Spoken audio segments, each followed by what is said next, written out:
Today's episode, we have Amanda Montalvo, and she is a registered dietitian who specializes in hormone health. You want to learn a little bit more about your hormones, if you have PCOS or hormonal imbalances, then definitely stay tuned. We're going to go deep today. Have you ever thought about making your own podcast? I'm sure you have great ideas, but you just don't know where to begin. Well, here's where Anchor is going to be a lifesaver.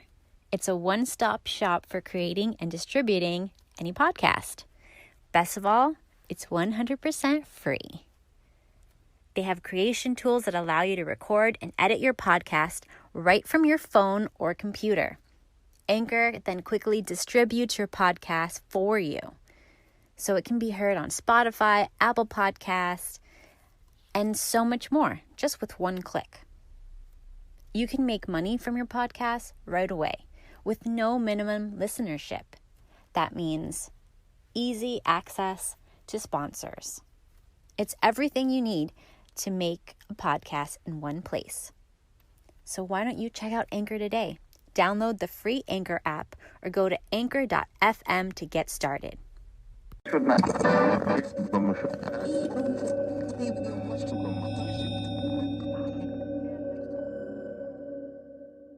Welcome to the Kat Katibi podcast, your source for all things health, happiness, and beauty.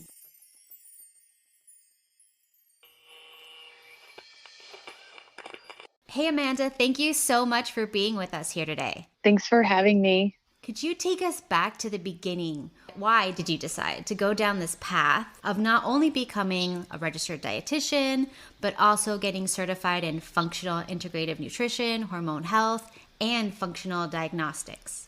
So it all kind of started when I was about 20, like that 19 to 20 age. And I was in school to become a dietitian. I was in dietetic school, and I was sitting in class learning about the birth control pill. Like we were basically going through different types of medications and then the nutrients that they deplete and like contraindications and stuff like that. And when we got to different types of the pill, I was learning about all these nutrient deficiencies. And I was like my mind was blown. I just couldn't believe it. I was like, wait a minute, no one's ever told me this. And I had personally been on the pill since I was like 14. So it was like 6 or 7 years of being on the pill. I had no idea. I'm learning in school how to educate women that choose to take the pill on like certain foods they should make sure they include in their diet and stuff like that. And that's when I had like my first taste of like, okay, so there's a lot more to this than I realized. And then that kind of led to me thinking about a lot of the issues that I was having at the time. Like I was kind of feeling more depressed and anxious than usual. I mean, I was in school, I was an athlete, and I worked. So I just kind of figured all that stuff was from stress. And that was kind of why I didn't feel like myself. And so then when I was learning about the pill, I was like, okay, well, maybe this is contributing to kind of the way that I've been feeling and what I have going on. And that's when I decided I did some more research on like anxiety, depression, and the pill. And I found like a lot of studies, but in particular, that one big study that I think a lot of us refer to now that looks at over 1 million women and has followed them for a while, and how it does link to depression and anxiety. And that's when I was like, I'm going to get off the pill. And that definitely got me where I am now. So I get off the pill. My skin freaks out, which I had already had acne like my whole life, but it got way worse. I lost my period, which had never happened to me. I got post-pill PCOS and had some thyroid issues. And it basically led to me like seeing a bunch of doctors, other nutritionists, trying to figure out what was going on with me. And I felt like no one could really help. And then I was like, how is this not more well known? How has no one else kind of dealt with this? And that's when I realized, I was like, women's health is it's a joke, like our healthcare is not good enough. And I changed my whole focus, because I was previously focusing on sports nutrition because I was an athlete and it was very applicable to me, into women's health and hormones. And that's obviously when I learned about how gut health plays a big role, especially because I dealt with acne my whole life. And that was like a big part of my healing journey. But yeah, so like that, my kind of own experience getting off the pill and all the different events that it kind of triggered just really got me interested in doing a ton of research on women's health. I love how you mentioned that the pill can deplete so many vitamins, minerals, or whatever in your body. And with other things, like if you take, I think, a statin or something, it depletes, I think it's CoQ10. So you have to take that with it. And you usually get the prescription with the recommendation for the supplement. But pill, there's nothing. It's just like, here's a pill, good luck. And meanwhile, you're depleting all of this stuff and you'll never know. And like, they don't tell you, even now, I don't know of anyone that's been recommended the pill and like a multivitamin or something to go with it, and even when I was doing more research on how, I was like, okay, it depletes nutrients. Weird, because it was just so many nutrients and I was surprised. And I was like, okay, so what else? How is this interacting with my body? And then I learned how it worked and how it, like, you don't get a real period and it's shutting down your hormone production.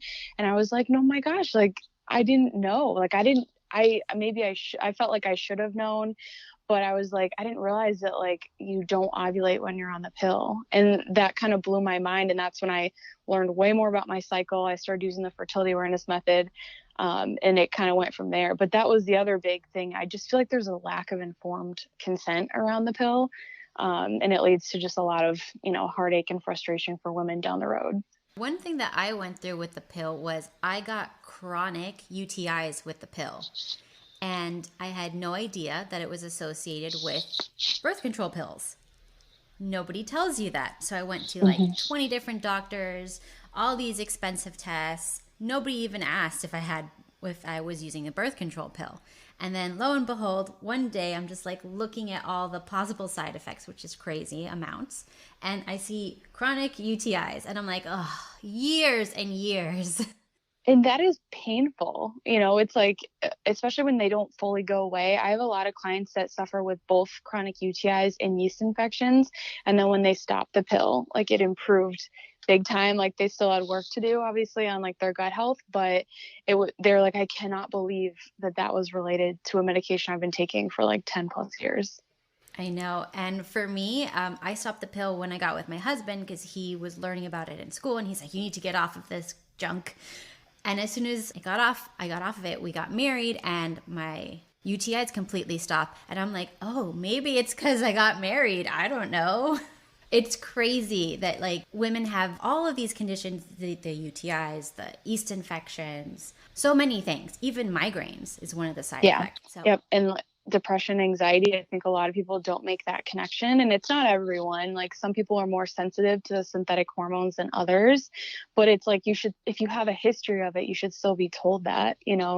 Yes. So you run functional tests and practice functional and integrative nutrition. Can you explain to everyone how functional testing and nutrition differs from traditional testing that you might get from your MD or nutritional advice you might hear from a standard nutritionist? Yeah, so the functional testing, basically, like some of it, you can use like conventional lab tests and still get some results. Like I do believe that, like your typical like blood test, but with functional testing, it's looking at so much more than just if something is high or low or normal, right? Which is, I think, what we're getting from most of our conventional labs. Like my clients will get like their like a CBC, like their blood panel, iron panel, thyroid panel, but it's really just telling you if things are high or low. Whereas I use testing, like I love the Dutch test. It's a dried urine test that looks at your sex and your stress hormones. And instead of just looking at like a blood test would show you if something was high or low or normal, this test shows you like what pathways those hormones are going down in the body, and like, are you detoxifying estrogen well? And so many things that have a greater impact in finding the root of your issue. And I think that's the biggest difference between like a functional test and like your standard conventional test that you would do with your doctor. Another kind of example is like the GI map. It's a stool test. And this is probably the one test that I really hope one day makes it into conventional medicine, because I think it could be the most helpful for the greatest like population of people. And that's because it's looking not just at like your gut bacteria, but it's also looking at, are you breaking down and absorbing your food? Like, do you retoxify toxins in your body? Is your immune system like overactive or underactive? Like it gives you so much information so that you can get to the root of whatever your kind of main complaint is, whether it's like hormone related, gut related, skin related, stuff like that. And then the last one that I use the most frequently is a mineral test, and it's a hair test, which a lot of people are not super familiar with, and they haven't heard of before. And the reason why I like to use this specific test is because it's looking at the last 3 months of your nutrient status in your body. And so it's getting a really good picture of like different types of minerals, how they balance with each other, which is actually super important for our hormones and our thyroid health. And then of course, like it does look at heavy metals, if you have like toxic levels, if you're moving them or not in your body as well. But basically with the functional test, you're looking at a bigger picture and trying to make connections and find what the root of your issue is and kind of connecting the dots. Whereas your typical like conventional tests are just like, is there an issue or is there not? And it's just looking at that one symptom. Yeah, I love the Dutch test. It's my favorite test. I actually had to diagnose myself with PCOS using the Dutch test. I ordered it and I went through all of it, and they worked with my doctor, who's my husband, to go over like everything and explain. It's so incredibly detailed and complicated. This test is like a book. I know. So it's just an amazing test because I'm going to doctors. Everybody's like, "You're perfect. You're fine. You're like a pinnacle of health." Ugh. And meanwhile, like everything's all messed up. I get this test. I'm like, "Oh my gosh, like everything is wrong." And the other thing with your conventional testing is I have so many women that come to me and they're like, well, my doctor tested my hormones and they were fine. But it's like they don't even know what day of their cycle they were on, you know? And I just feel like, how do we not even know to do that? You know, how do we not even know to be like, hey, make sure you come in at this time in your cycle? They just write them a prescription for the test and they say you can do it whenever. It's like, come on, you could have gotten way more information. You know, even if it's not like as good as a Dutch test, you still get some information from that blood test. So that's definitely like a big frustration. Yeah, so I heard that the blood test, for it to be accurate, you have to go in every single day so you can get your whole cycle, so you can find out if you're ovulating, when you're ovulating, and stuff. But if you just get it at one point, you don't know where you are in your cycle. So If it's you kind might, of, yeah, if you track your ovulation, you can do it. But a lot of people don't know, you know, a lot of women don't know how to do that or that it's even like a thing. yeah, definitely. See, a lot of my audience, they have PCOS, endometriosis, estrogen dominance, and these conditions traditionally are given the birth control pill, synthetic hormones, or even hysterectomies. So, what should a woman do instead if her traditional doctor suggests one of those methods as a so called cure? Yeah, so that's when, I mean, you have to remember like your traditional doctor, like they are not trained in an alternative approach. So you can't really expect them to give you that as an option, unfortunately. And if you do want a more holistic approach, I would try to find a functional doctor, a naturopath, or a functional practitioner. And because if that's not what you want, it's like it's very difficult to find someone that's not going to recommend the pill or surgery, especially for endometriosis. So I would say like you want to think about what is driving these issues, and that's where you want to start. And like every woman's going to be a little bit different. Like for PCOS, like a lot of the times it is very hormone based, and there are things that you can do. Like you could definitely start with a Dutch test to look at see like, is it your androgens that are high? Like some women have high DHEA and like adrenal function, you know, it's not necessarily testosterone based. So you want to figure out what's driving your specific condition.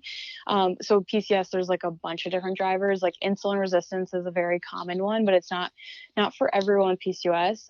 But I think to some degree there is. So like obviously looking at your diet and your lifestyle, like sleep. I get a lot of women that have trouble sleeping that have PCOS because their like cortisol levels are all over the place. So like really focusing on lifestyle habits and routines is going to be key for that.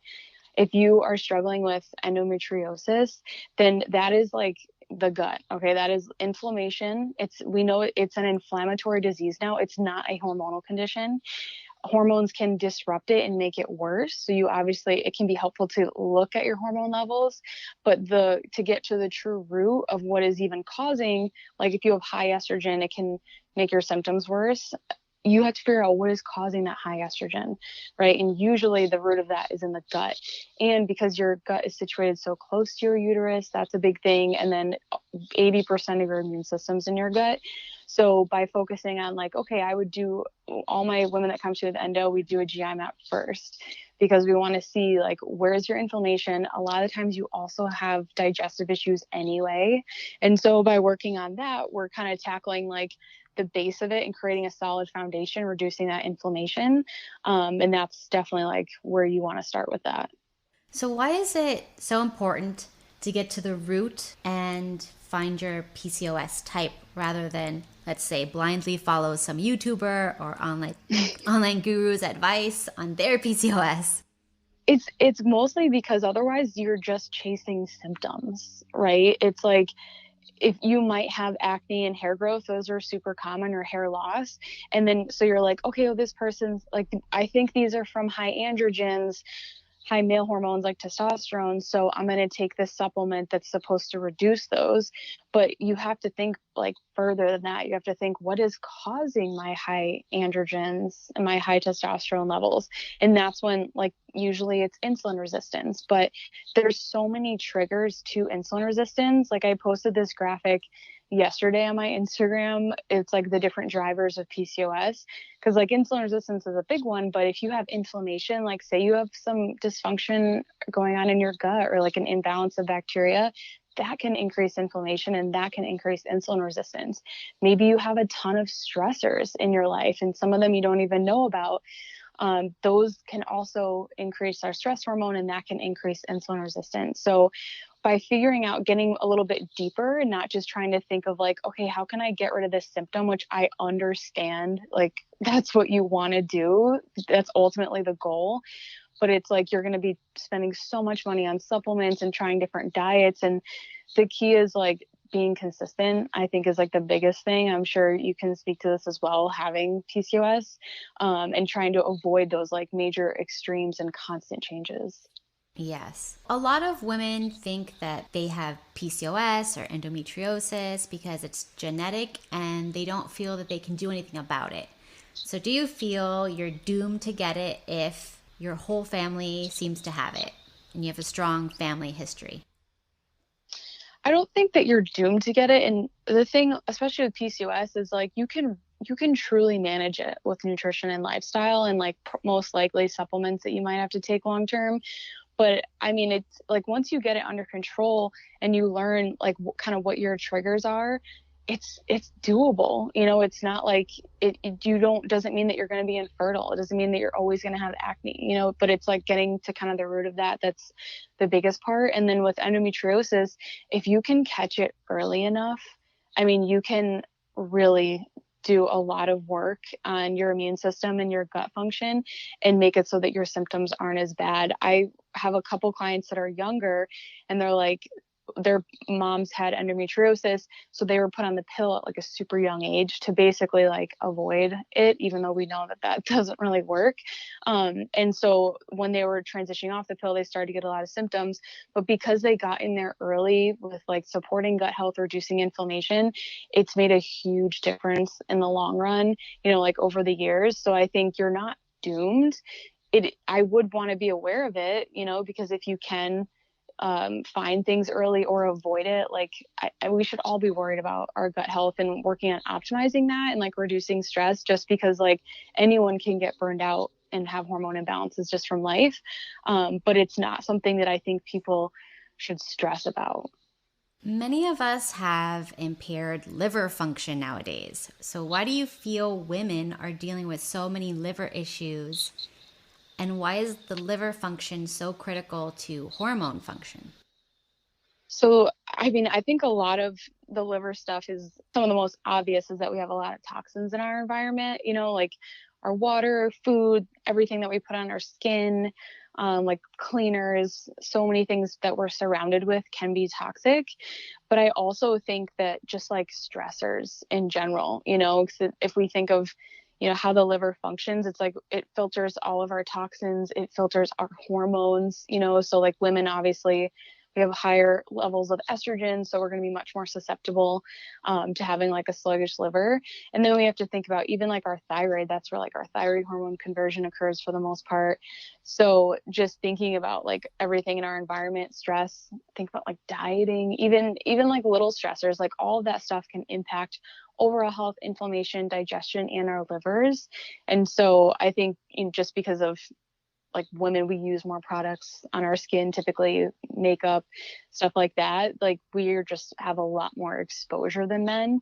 And we have much more obvious imbalances because we have that monthly cycle, right? So we get, feedback in real time. If you're not on the pill, you're going to get feedback real time. And like your hormones fluctuating, you can get, if you have different symptoms, that could be a sign of hormone imbalances and stuff like that. And a lot of that does lead back to liver health.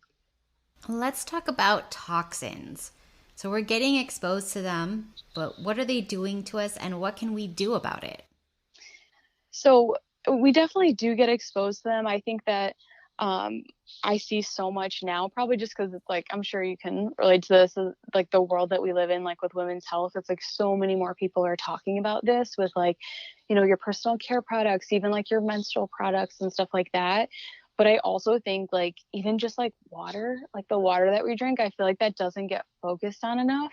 And so that's in like the foods that we're eating. So it's like even if you just started there, I think that's huge. Like getting a decent water filter is a really big way to reduce a lot of your toxic load. And remembering that with our overall toxic exposure, it's cumulative. So any change that you make, in the short term, it impacts you beneficially long term. So it's kind of like, if you think of like that rain bucket effect, where like each toxic exposure is like a raindrop. So like the more that you have, like the more your toxic burden is on your body. And as you reduce that, like the bucket gets less and less full, and it's easier for your liver to function properly. And it usually leads to more optimized digestion and hormones, since liver plays such a big role in those areas. So like looking at your water, your food, like there's a lot of controversy around organic foods, and like they still get to use some pesticides, but they're usually like a lot less, have like much less health implications. But also like the things you're putting on your skin, like a lot of us use a lot of skincare and makeup products. So like looking at that can be really helpful. There's so many companies now, like there's definitely like a demand for it. So like the more that we spend our money on better products, like the more that they're going to be available to everyone. So I would say looking at that, and then your menstrual products, like what are you using regular tampons and pads? Because those can have really harmful chemicals and make your period worse. Like I've had so many clients switch to a menstrual cup or period panties, and they're like, wow, like I don't have as bad of cramps and my period wasn't as heavy. Obviously, it's not always that easy for everyone, but you'd be surprised like the level of chemicals like dioxin that are found in those products. I personally love the menstrual cup, and I wish I had it when I was a teenager because Oh my gosh. I had such heavy periods. It was ridiculous, and that would have been a lifesaver. It's so amazing that women nowadays have that as a choice. And as like, I just think about, like when I was younger, it's like going to the beach, and I would always be so stressed out about having my period. And it's like, if I just had a menstrual cup, it just would have been like so much less stressful. I know. Are there any daily detoxing practices that are relatively safe for everyone to incorporate in their life? Maybe a tea, supplement, or something like that? I think when it comes to daily detox, like there's so many things that we can do on a regular basis that naturally supports our detox organs, and also just lessens the burden. Because a lot of times people like they want to do a fancy detox or something or take a supplement, but if you haven't already started reducing your toxic exposure, a detox might not be beneficial for you. So I usually say like by reducing your toxic exposure, that's like number one. So like switching over to safer skincare, beauty products, looking at like your deodorant, your water, all those things we talked about. And then as far as like actually supporting your like detox organs, Drinking enough water sounds super simple, but it's essential. Like detox is a water driven process. So having enough water is key. And then looking at how is your sleep? Like, are you sleeping, especially between like 1 and 3 a.m.? That's when your liver is doing the most work. So making sure you're getting enough sleep at the right times. And then, moving. Like our lymphatic system plays a huge role in detoxification. And if we can get more movement throughout the day, it doesn't have to be intense, but just like even just walking, doing stretching can be helpful. Certain like twisting yoga poses or like having your legs up the wall, like inversions are really helpful for getting the lymphatic going, and like jumping or rebounding. So those little things can be really beneficial. And then of course sweating. I feel like most people know that one, but it's not going to help if you're not hydrated. So make sure you're doing that one first. I love my rebounder and also sauna for me. Yes. And I know saunas are so in right now, but you can get the same benefits if you work out outside. Like if you do a little light workout in the sun. I know not everyone has that option, obviously right now too, the time of year, but if you're like, oh, like I can't get to a sauna, you feel like you don't have access to it, then you could definitely do some working out in the sun and you get the same benefits. So let's talk about the diet with PCOS. It's overwhelming online with all the gurus. One of them says you have to be strict vegan. The next one says you have to be strict keto. And then another one will say you have to just exercise every day constantly. So who should we listen to? So I think you should listen to a credentialed professional. That would be my top pick, because I think when you look at a lot of these people, although there is a dietitian that is not my favorite that has like an account where I don't believe everything she says, but for the most part, if you want to look at that person and see like, do they have credentials, are they a nutritionist? Like I love doctors, but many of them do not get very much nutrition education. If they're a doctor that specializes in that, like great, but just make sure like the person you're getting it from is first like credible. If it's someone that has healed their own PCOS, just keep that in mind. It doesn't mean it can't work for you, but that it's like, hey, this is probably what worked for them. Although there are a couple of really amazing accounts that like they've healed their own PCOS and they went on to like go back to school and further education. So kind of take that into account. And then also remembering that any extreme, like if it's an extreme, I just recommend avoiding that for anything, but especially for PCOS, because stress plays such a big role in all your different, like your inflammation, your hormone levels, insulin resistance. So I usually say like you really want to avoid that. And the key, like the kind of magic formula that I found with people is finding a sustainable approach and focusing more on balancing your meals rather than like, oh my gosh, I cannot eat this and I can only eat this, like getting rid of more of the food rules and finding like that balance. Obviously there's certain foods that are much more nourishing for you, but it's really hard at first if you're eliminating everything and causing more stress around food and or under eating. I see that a lot. And that can just kind of exacerbate your symptoms. So thinking about like, do you have a protein, a fat, fiber, and a starchy carb at most of your meals? Like not everyone needs carbs at every single meal, but they can be helpful and they definitely shouldn't be demonized for those with PCOS, especially if it's like a nutrient dense source, like a starchy vegetable, and like keeping that more of like a balanced approach in mind, because that's insulin resistance is usually the main driver. That's why everyone's so concerned about their food. But it's like, if you're only focusing on food and not like stress, sleep, and your lifestyle, that also isn't going to help support that, reducing that insulin resistance. Yeah, that's so important. So, what about gut health and leaky gut? How can an inflamed or leaky gut contribute to hormonal issues?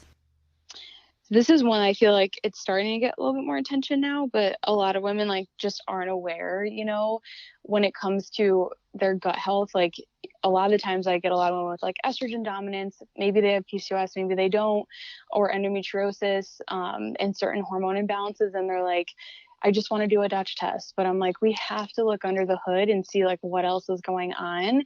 And the main reason for that is just because the gut, if you have say like an imbalance of bacteria, or maybe you have a parasite or an overgrowth of yeast, maybe you have all of the above, then that is a stressor on the body. So it increases inflammation. And then when your body recognizes that increase in inflammation, it triggers that same stress response as if you got in a fight with your partner or you're running late to a meeting or something like that. It's that same cortisol response. And what that does is eventually over time, if you have too much of that stress hormone, it can deplete your sex hormones, cause imbalances, reduce ovulation, things like that. So making sure that you're reducing that inflammation. And then the other piece with gut health is your actual digestion and absorption. So like we need certain nutrients like healthy fats because we need the cholesterol, certain vitamins and minerals. Minerals are huge for hormone development. So thinking about like, can you actually break down that food and absorb it? You know, if you have gut issues, that makes it more difficult. So a lot of times whenever I see like low hormone levels or like really low progesterone, then like one of the first things I'm looking at is gut health. So it even though it doesn't always seem like it directly impacts your hormones, like usually your hormones are the last thing to change, right? So you want to think about what did it take for my hormones to get here? So for me, I remember when I was younger, I had a very poor diet because back in the day, we were told that you cannot have fat. So everything was fat free. It was just crazy because now we're learning that we need to have fat to make hormones properly.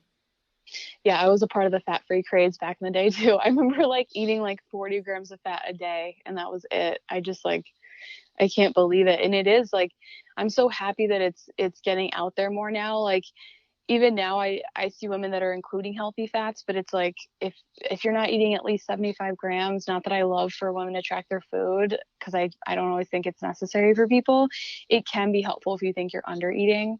So like keeping that in mind. But yeah, it's even for absorption, like certain vitamins you can't even absorb without fat fully. So super important. Yeah, that's a great point because a lot of people they take their supplements maybe in the morning with just coffee, and if they're not having a fat with that, most of that's not getting absorbed. Just expensive urine. I know. Yeah. Or it can, you can have nutrients just hang out in the body and not really have any place to go, cause more issues. So definitely like super important to make sure you're taking them properly. So what's going on with our thyroids now? So many of us have undiagnosed thyroid issues. How can they contribute to hormonal issues and what can we all do to help our thyroids?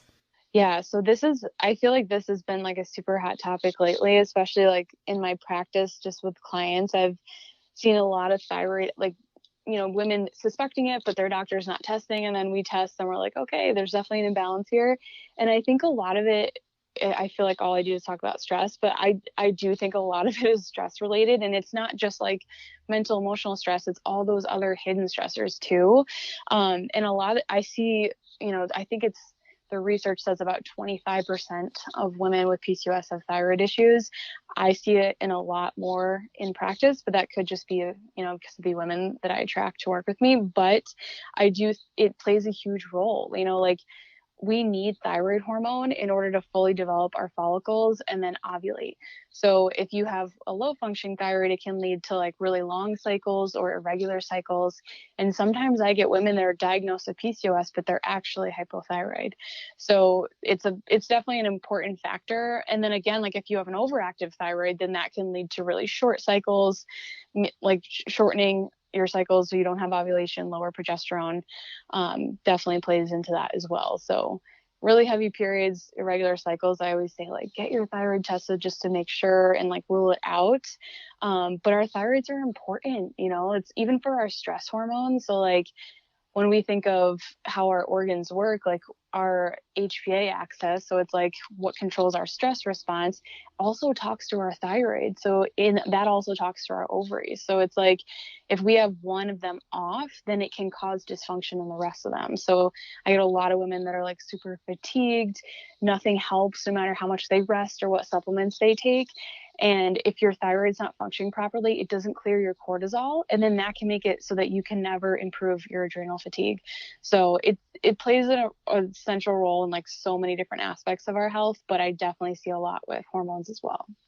So, are there any like natural supplements or anything that we can do or take to help support our thyroids, or is that something where medication definitely comes into play? I think that honestly, the biggest thing with thyroid, like number one, you want to know like it is the thyroid issue related to an autoimmune condition, like with your immune system being overactive and attacking your thyroid, which would be you would want to address gut health for that. Or is it related to stress, nutrient deficiencies? That's what I see the most often is like women will have, maybe you don't have enough iodine or you're have deficiencies in like selenium and zinc. So I would say like that HTMA, that mineral test, if you suspect thyroid issues and then you test and you confirm, which is so difficult because the reference ranges are terrible for thyroid. I do have a post on that though on my Instagram. If people are like, what's the optimal range?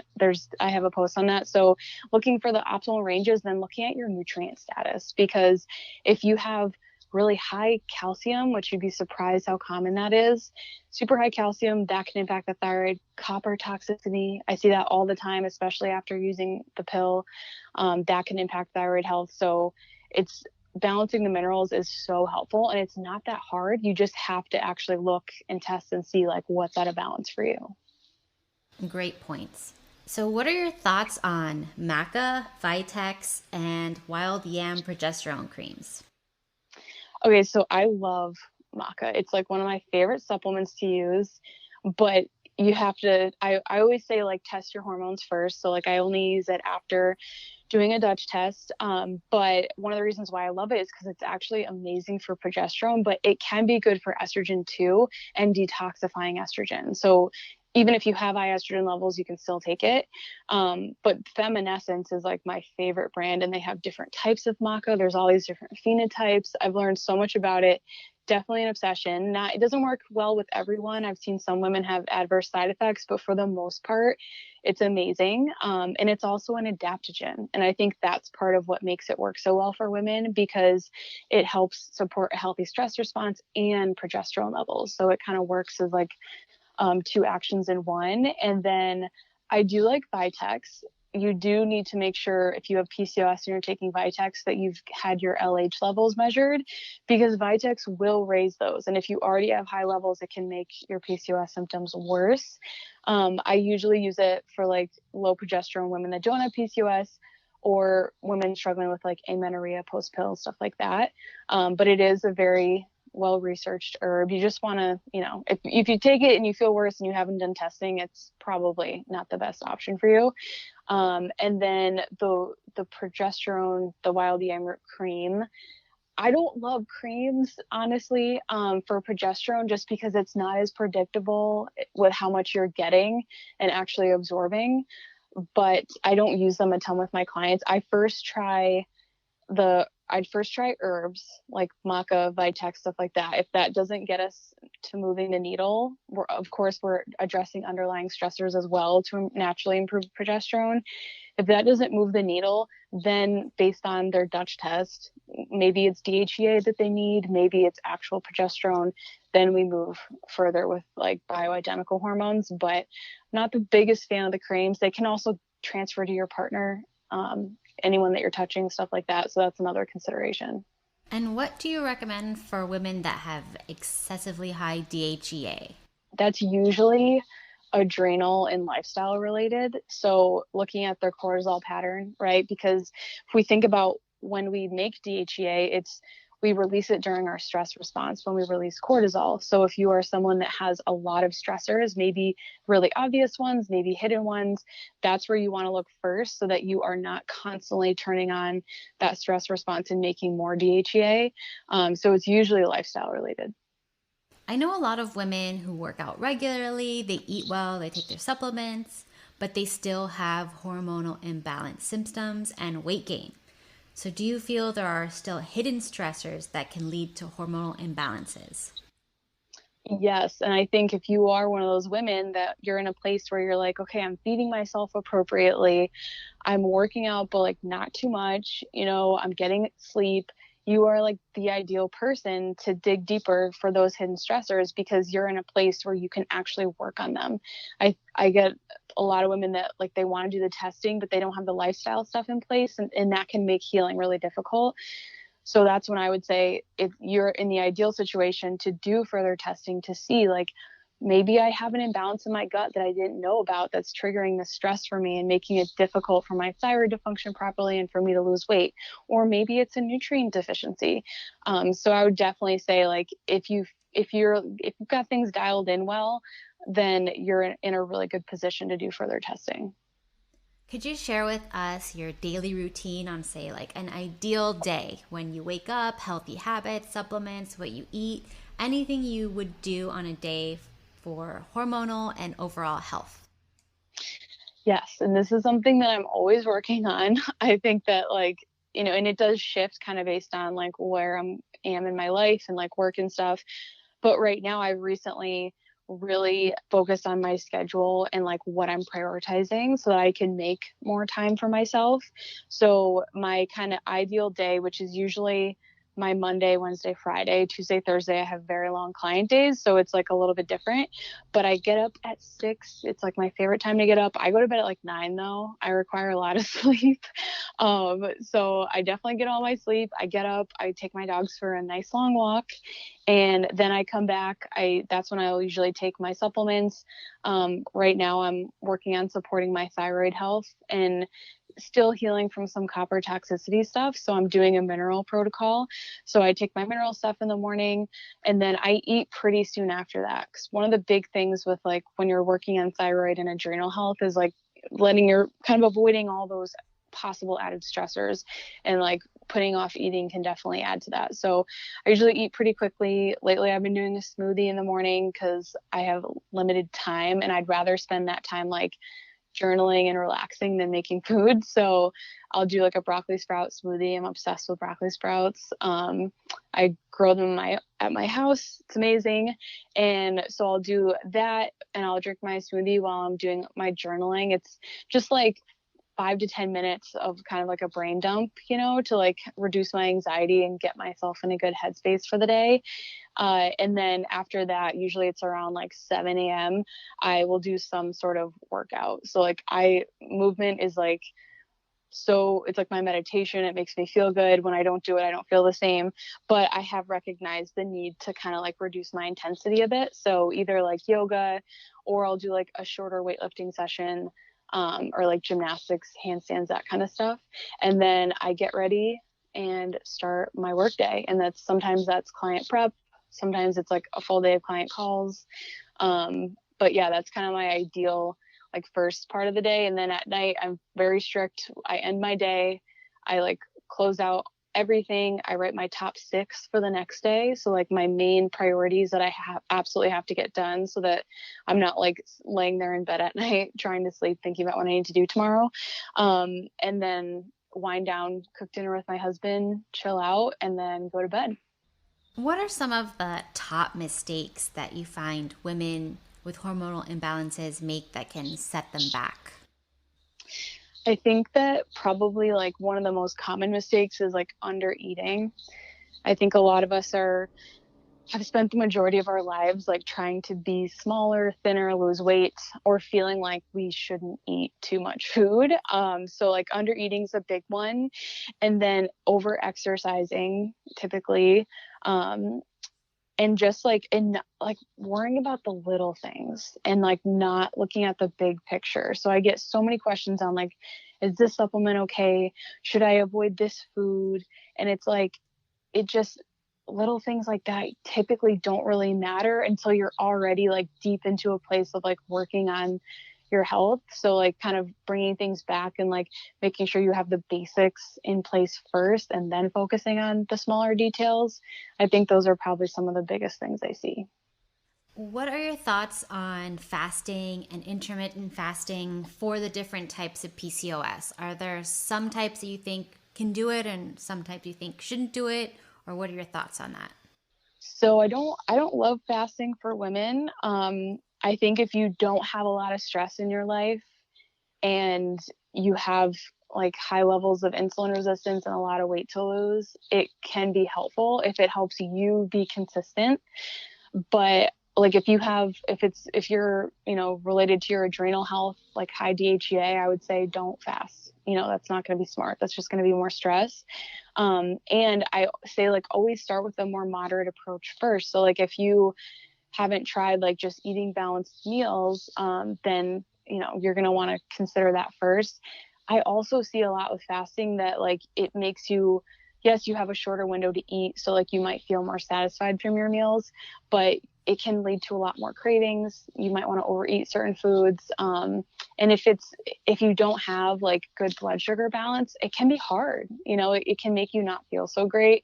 So I'm not like I just don't think it's fully necessary, but if you are like, nothing else has worked for you and you're like, I've been fasting and it helps me control my cravings, it boosts my energy, then like, that's fine if it's working for you, but it's definitely not the end all be all. And what are your thoughts on women with PCOS wanting to be like super fit and athletic and have abs and all these things? Do you think that's something that they should strive for? I think like any woman should not worry about abs. I don't think that they make you happier. But I get the appeal, right? And I think we all have to remember that like it's okay that we want these things, and I don't think we need to feel guilty for it, but it's like, why do you want it? Like, do you think that certain aspects of your life are going to be better if you have it? Because usually when things are just related to a purely like an aesthetic goal, it doesn't actually make things better that you think it will. So I always say, like, if you have a physical goal, you have to have some other goal in your life as well. And because you need different markers of progress, like I think you can be athletic and have PCOS and be very fit. You might not necessarily have abs, but who knows, like maybe down the road you really get your insulin resistance under control. Or if you have like adrenal PCOS, like then you could, get to a lower body fat, but it's like, that doesn't make you healthier. And there are women that get like stress related PCOS that are underweight, and like they often takes them a very long time to get diagnosed. So it's not going to cure the PCOS. And it might not actually improve your symptoms. So having other goals of like how you want to feel, your energy, like what do you want in your life? Like maybe it's like a relationship thing, a job thing, whatever. But having other goals is just so much more important for overall happiness. And like, depression, anxiety are much higher in women with PCOS, most likely related to progesterone or different hormone imbalances. So I think, having other goals too is just so much more important. What are some ways that people can work with you? So I have a few different program offerings, but it's all one-on-one. So if people are like, if you're really interested, you feel like you're in a place where you want to do some testing and dig deeper on this stuff, I've got a hormone healing blueprint program that uses all three of those tests that I mentioned, the Dutch, the HTMA, and the GI map. And so that just allows us to get all the information that we need in order to find what the root of your main issue is, what's driving your PCOS, your inflammation, thyroid issues, gut issues. So that would be like the number one way. And then if you're someone that does maybe you want to do a Dutch test or just a GI map or just a mineral test, I do have options for that as well. And I think we should warn people that these tests are not cheap, but they're so amazing and worth it, in my opinion. Yeah. And I'm not a practitioner that marks up the tests. I think that's unethical. So they're probably cheaper than if you go to do a Dutch test online, it's like $400 to order it for yourself, but practitioners, it's much cheaper. So trying to find someone that knows how to read it obviously is super important, and half the battle. Once you look at that test, you're kind of like, wait a minute, what? So where can everyone find you online? Share with us your website, your Facebook, Instagram, everything. Yeah, so I'm the most active on Instagram for sure, and you can follow me at Hormone Healing RD. And my website is yournontoxiclife.com, and Facebook is just Your Non-Toxic Life as well. So you can definitely touch base with me on there. I do lots of series and stuff on Instagram, and that if you want to like chat more about what's going on with you and potentially working together, I have a scheduling link on there too. And what would you say to the woman who's listening to this? Maybe she has PCOS and she's been trying to figure it out on her own for a while, but she hasn't been able to, but she's on the fence about reaching out to you. What would you tell her? I would say, like, if you're ready, if you're in a place where you feel like you're ready for change and you're ready to put in the work, like, those are the women that really thrive that work with me. So if you're like done with trying different like fad diets, supplements, and you want a plan and someone to help guide you, like, I definitely don't give all the answers. I try to work with my clients and help them kind of discover what's best for them and not kind of like just give them everything. Then it's definitely worth at least jumping on a call and talking more. Thank you so much for being with us today, and this was amazing. Thanks for having me.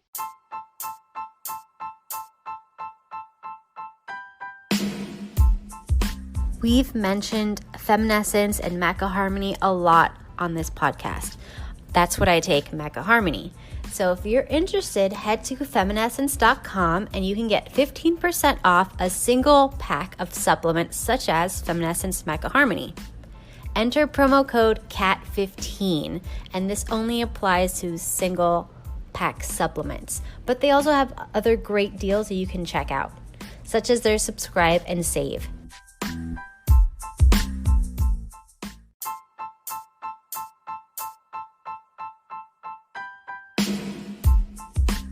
Have you ever thought about starting your own podcast? When I was trying to get this podcast off the ground, I had a lot of questions. How do I record an episode? How do I get my show into all the apps that people like to listen with? How do I make money from my podcast? The answer to all of these questions is really simple. Anchor. Anchor is a one-stop shop for recording, hosting, and distributing your podcast. Best of all, it's 100% free and ridiculously easy to use. And now Anchor can match you with great sponsors who want to advertise on your podcast. That means you can get paid to podcast right away. In fact, that's what I'm doing right now by reading this ad. Anchor's learning curve is virtually none. All you need to do is press a button, start talking, and then distribute to everybody. So if you've always wanted to start your own podcast and make money doing it, go to anchor.fm/start. to join me and a diverse community of podcasters already using Anchor. That's anchor.fm/start. I can't wait to hear your podcast, so send it to me.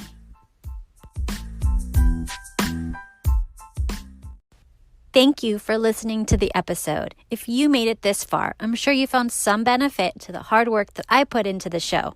Show your support by subscribing to the podcast. Leave me a voicemail question or email me at thehealthfulgypsy@gmail.com. I would love to hear from you. Be sure to join the Facebook group. You can find all that information in the show notes and my website, katkatibi.com. This podcast is for informational, merrymakings, and metaphysical purposes only. Statements and views are not medical advice. This podcast, including Kakatibi, disclaim any adverse effects by the use of information you may have heard. Opinions of guests are totally their own. This podcast does not endorse statements made by guests. This podcast does not make any representations or warranties about guest qualifications, credibilities, or sanity. Individuals may have a direct or indirect financial interest in products or services referred to on the podcast. If you think you have a medical problem, consult with a licensed medical physician, not just the spirit of your ancestors while on ayahuasca.